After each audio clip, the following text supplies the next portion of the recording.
The Benjamin Dixon Show is only possible with listener support. Go to www.thebenjamindixonshow.com to register for our blog and join the Progressive Army.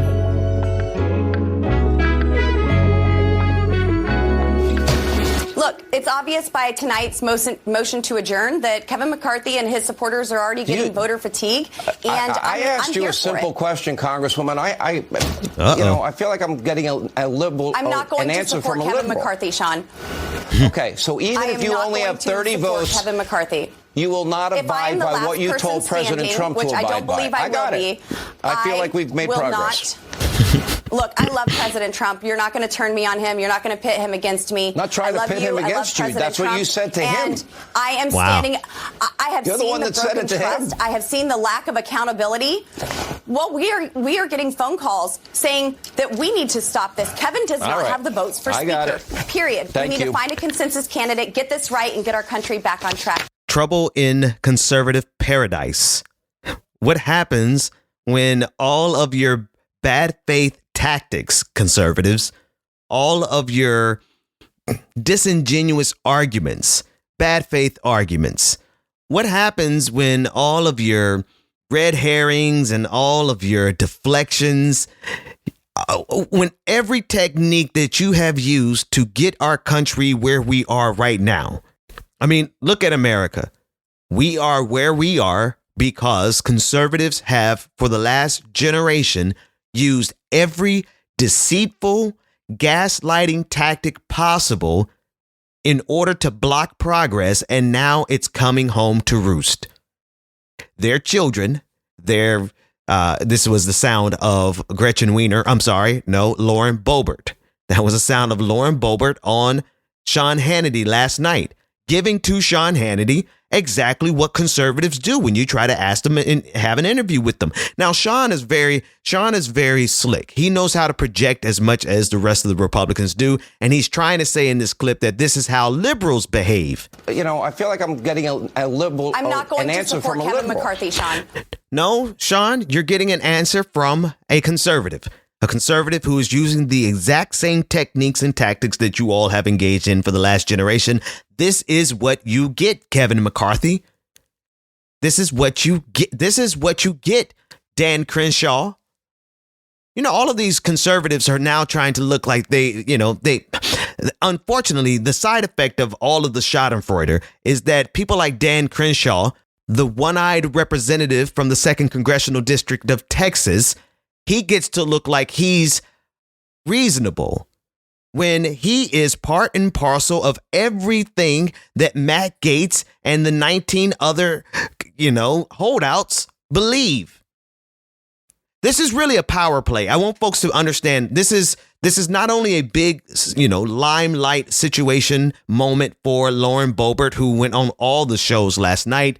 And I have a couple of clips of her because when you go onto the national stage, Lauren, you should at least have the vocabulary of a high school graduate. Number one, moving goalposts, but number two, they say untenable for any leader. How do you respond to that? There was nothing that we proposed that is unattainable for him. And with he said untenable, Lauren, not unattainable.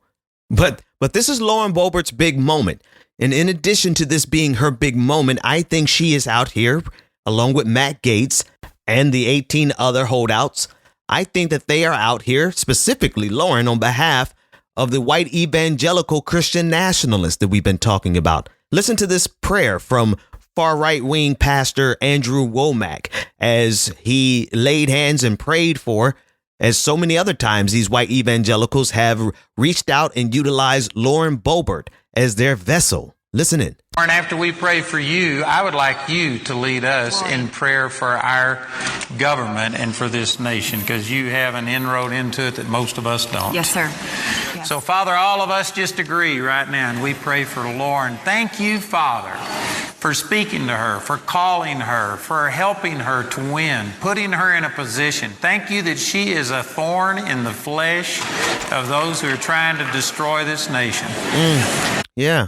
Yeah, that sounds That sounds like the kind of people that can give you the confidence that you need to be a small group of 20 going up against the entire establishment of the United States of America. They're not just going up against the Republican Party head to head. Of course, the Democrats are enjoying the schadenfreude, but ultimately, these 20 people are holding up the progress of this country. And I hate to even phrase it like that, because it's not as though the Congress is going to get anything done meaningful, especially not underneath the control of the Republicans. But we can't even get Congress people sworn in. We can't get the day-to-day functions going of this country. And I think that's part of the plan, too. Listen to Lauren Boebert again on Sean Hannity when she describes an additional benefit of their holdout. We are going to get there. I am fine doing this. We're in day 2. It's okay. The government isn't spending money, sending it to Ukraine. So the American taxpayers are certainly winning. Right. I'm not quite sure how she believes the system works. I mean, don't get me wrong. I understand Congress controls the purse strings.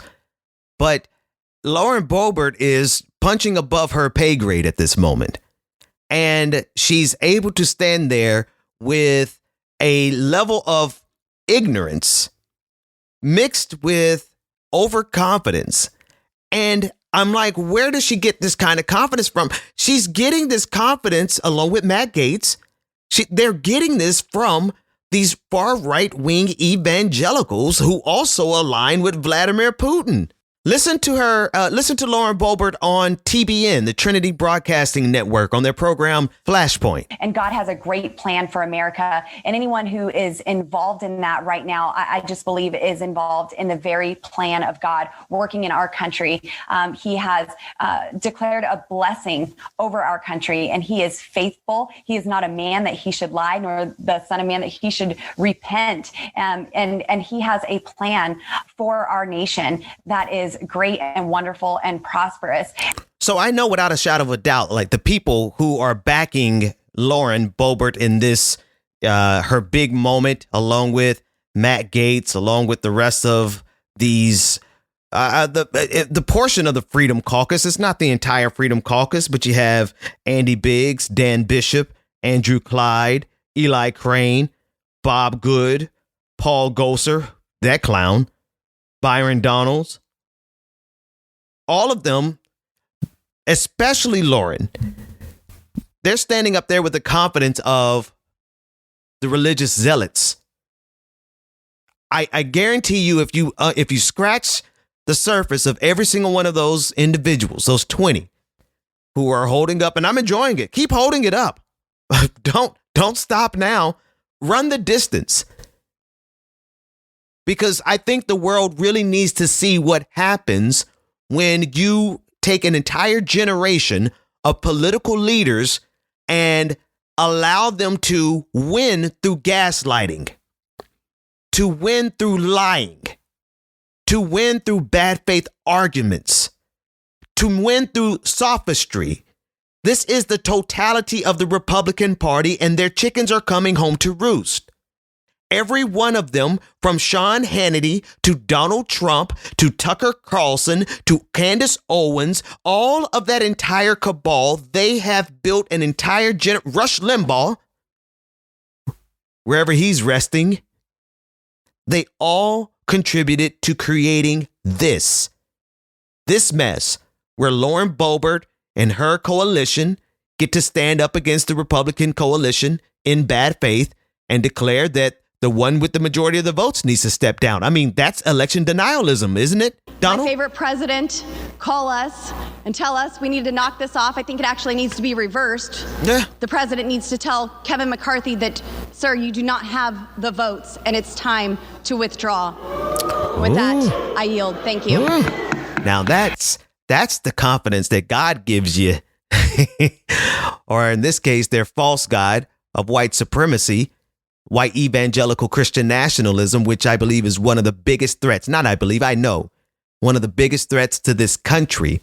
I think people need to start considering the source of their power. Consider their power source. It's certainly not your mainstay Republicans. It's barely any of the wild, far right-wing, rabid QAnon Republicans. I mean, they are really drawing a line here between all of the rest of the rabidly conservative, ridiculously absurd Republican Party and this small group. I think they're standing there with the confidence of the white evangelical church. Christian nationalism. Because that's who Lauren Boebert represents. That's her set. That's her crew. And I think those who are in power should put that into their calculus as they try to figure out how to get around this snafu, because, well, it's not actually a snafu. I think it's a forward march. I think it is a pivot point for the theocratic fascists.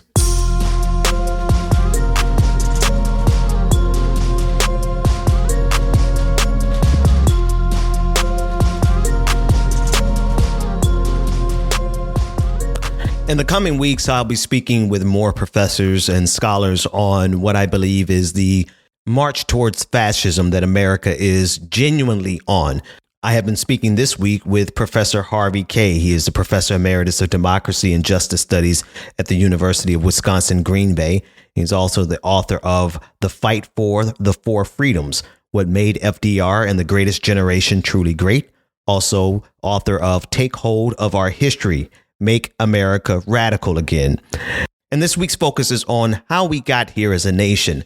While we see the fiasco that's happening on the House floor, and we know that that's a direct result of the scorched earth politics that began in '94 with Newt Gingrich, the question of how we got towards this totalitarianism, this authoritarianism that we're facing, has a much deeper history. And in this portion, Professor Kaye begins to unpack the concerns that Franklin Roosevelt had with regard to the politics and the power of the robber barons during the Gilded Age. The one thing that FDR realized, because he actually feared the power structure that emerged in the late 19th century, the Gilded Age power structure that developed in the course of the Second Industrial Revolution, led by, at the very vanguard, the robber barons, the monopolists, an industrial capitalist class bolstered and boosted by their Republican political allies and the collusion of so many Democrats.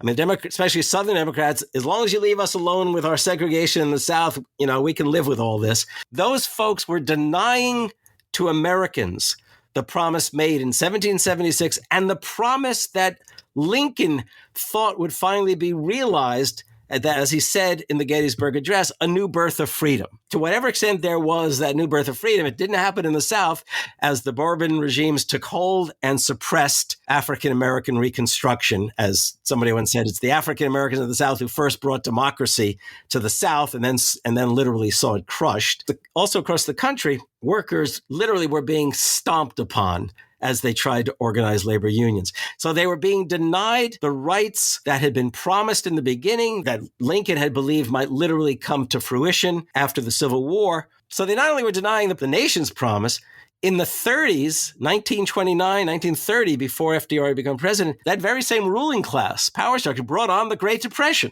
They had so effectively reduced the ability of working people to sustain a decent standard of living. Working people had lost the purchasing power to sustain the economy that they were producing goods for. But FDR knew that if democracy did not advance, there was a serious threat of authoritarianism. He said a serious threat of fascism or communism, Soviet Russian communism, or then Italian fascism, later German Nazism. So he knew, and he told a really good friend, a very prominent political scientist, sociologist, he said to him in a letter in 1930, he said, "I think it's time for this country to become fairly radical for at least a generation."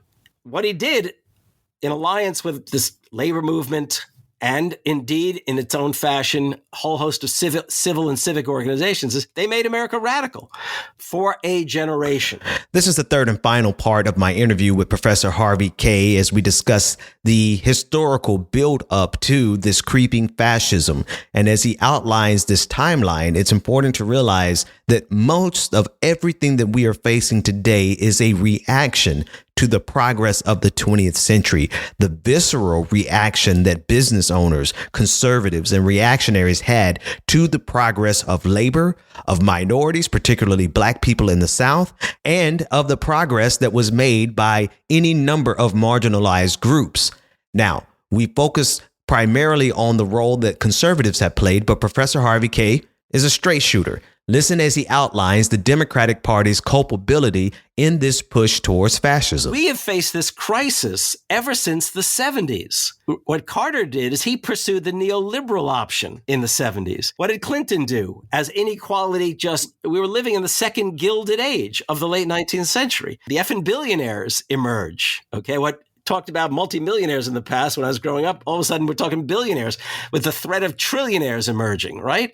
What we have to ask ourselves is, how do you address this crisis, which may not seem as grand as a Great Depression, which may not seem as grand as a world war? But don't forget, the Great Recession that we endured was literally responded to in a neoliberal way. Yeah, they spent huge sums of money to bail out the banks. They didn't spend vast sums of money to enable inequality to be reduced, to fight poverty, to empower. They just didn't do it. So we've still lived in many ways with the legacy of that. And of course, what do we see now? We see, things have been done in the face of the pandemic, but I don't think corporations, for all of the fact that wages may be going up because of the demand for labor, I don't think corporations have suffered any loss in their profits.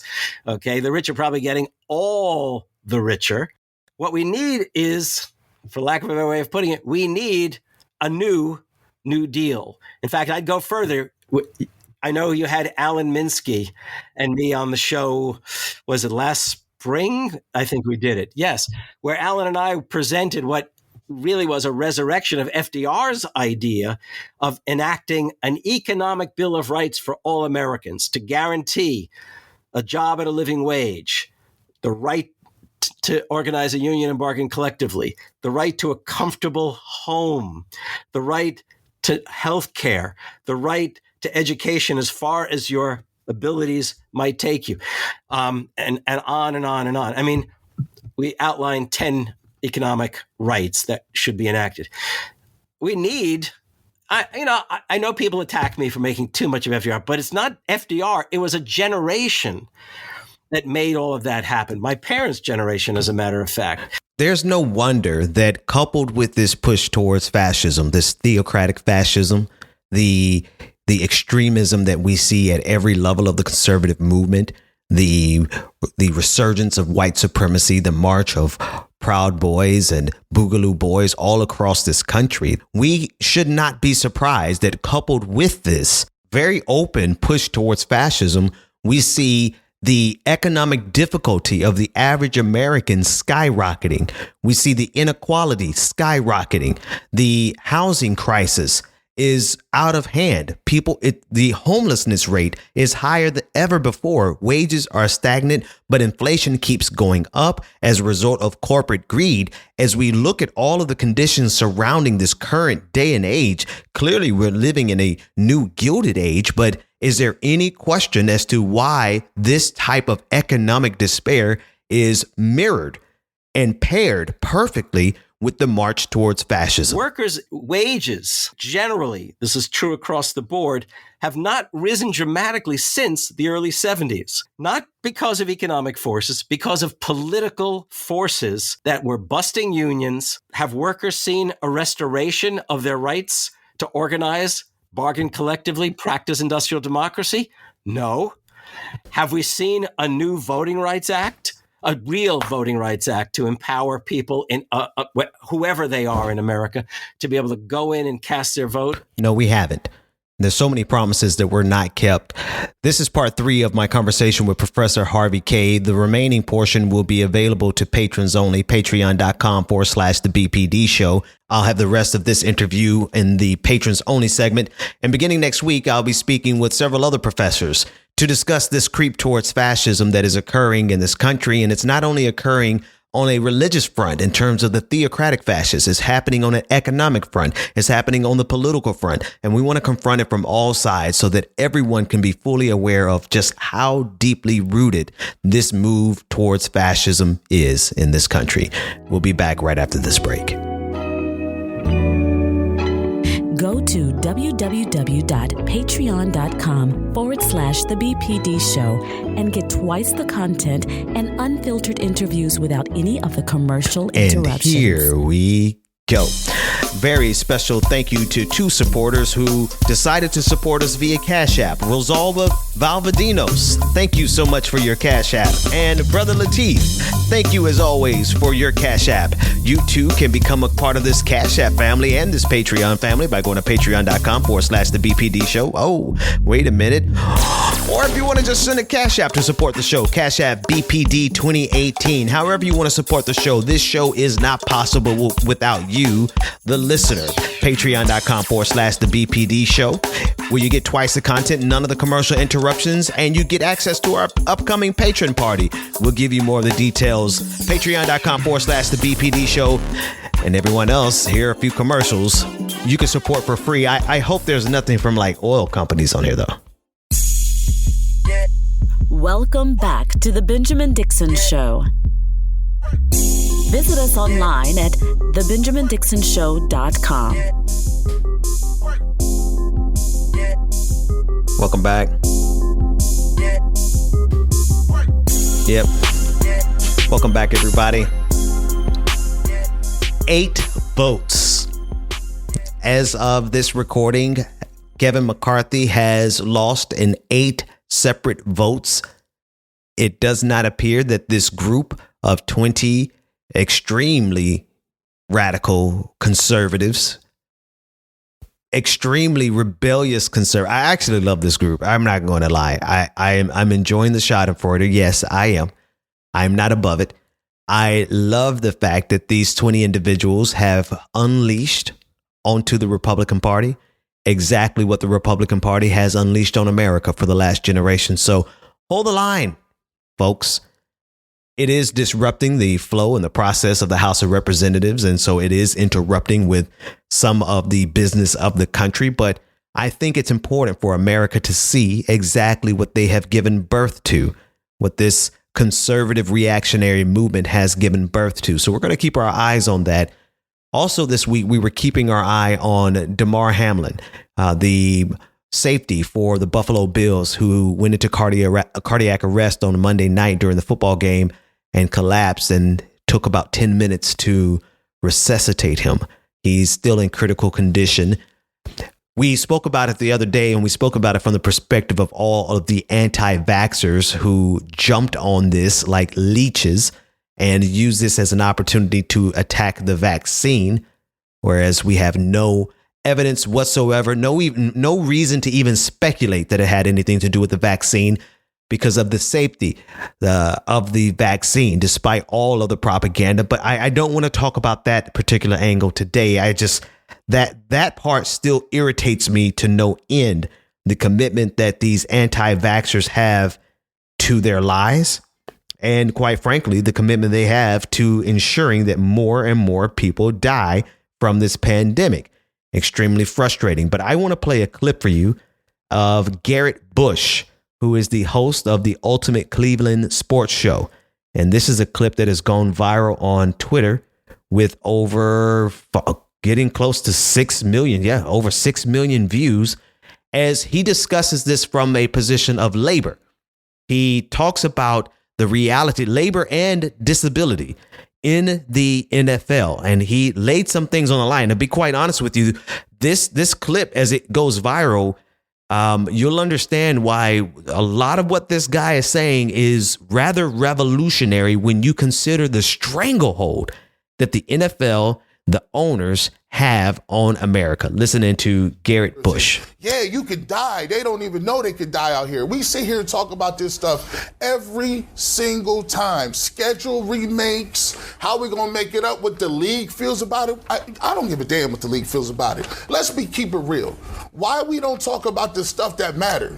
This young man, you wanna know how what this you need to know about him? He's 24 years old, right? He got a contract for $160,000. That's his bonus. And he earns $825,000 this year.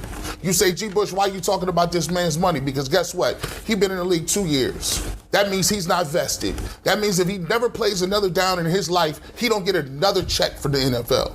Let's be clear about this. You got to play 3 to 4 years before you even sniff a pension. So all this heartwarming and prayers and condolences don't do nothing for that boy's mom that got to go home, look at her son, and he might need extensive care for the rest of his life. And you know what the NFL will tell you? Well, we'll look out for the people like him. No, you won't. No, you won't. Now, I want to break up this clip because it is rather long, but this is an aspect that no one is actually talking about. You know, we talk a lot about CTE. We talk about a lot about the concussions, and we see the kind of danger that these players are in on a regular basis. But when these players don't have guaranteed contracts, these are young men who are putting their lives on the line for the entertainment of the entire nation. And I can't help but think about, the Roman gladiators, right? While we have the Neanderthals, or rather we have the barbarians storming the gates of their own empire on January 6th, I can't help but to think about the spectacle of our gladiators destroying their bodies. And then at the end of it, they get shafted by the NFL. Listen to the very specific breakdown. He broke out his paper on this and his notes. Listen to his breakdown on what happens with disability in the NFL. Let's talk about the disability policy for the NFL, right? They moved it from $22,000 a month to $4,000 in the last collective bargaining agreement. Did you know that the NFL has a private board that reviews all aspects with their doctors and with their neurologists and their specialists? They can deny benefits even if Social Security deems you to be permanently disabled. The league can come back and then say, the government is they're experts, but let's take it over so we don't pay anything out. Only 15% get approved by Social Security. The league says that number should be lower. Get that. 15% of the people who apply for disability in this country, I know, I was a disability expert. It's very low. I submitted over almost 250,000 applications in 1 year one time. I know. Since the CTE settlement, only 6.5% of the settlement has been paid, according to the admin's website. I looked it up yesterday. And 60% of the claims have a qualifying diagnosis but have not been paid. They're also moving the pension. And that pension, he got to make it to 55. He's 24. And the last stat that you should know about is the Bills owner Terry Pegula owns the Sabres as well as the Buffalo Bills, and his net worth is $6.7 billion. My question to you is, NFL, when do salaries become guaranteed? If you know these young men are going out there and they could die on that football field, I don't give a damn what your thoughts and prayers are. Do the right thing. I just heard Aditi say it 7 times. This is a savage sport. Men are dying every week, and you covered that up during CTE, and now you want to act like you the top of the food chain because you got the CPR people on the field on time? That's the least you should do. When everything is revealed, the cruelty of this nation remains. No matter what aspect of it, whether it's every aspect of this empire, the capitalistic system, the money that's made off the bodies of our athletes, our superstars. Like, you could be rich and you can be famous, but all of that is very tenuous, right? It's very dependent upon, can you stay healthy long enough to enjoy it? I had not considered all the things that this young man is getting ready to go through because he more than likely won't be able to play the sport again. And I know for most of us, the reality of it is like the numbers that guy was that Bush was just reading off. Those numbers are more than what we could ever imagine. And so some of us may not be concerned with his financial well-being, but I'm going to tell you the truth. When someone gets sick, it doesn't matter how rich or famous they were. When someone faces a disability, their lives are irrevocably changed. And it is a matter of labor and the fair treatment of people who put their bodies on the line for the value that they create for others. Patrons, stay tuned. Everyone else, we'll see you tomorrow.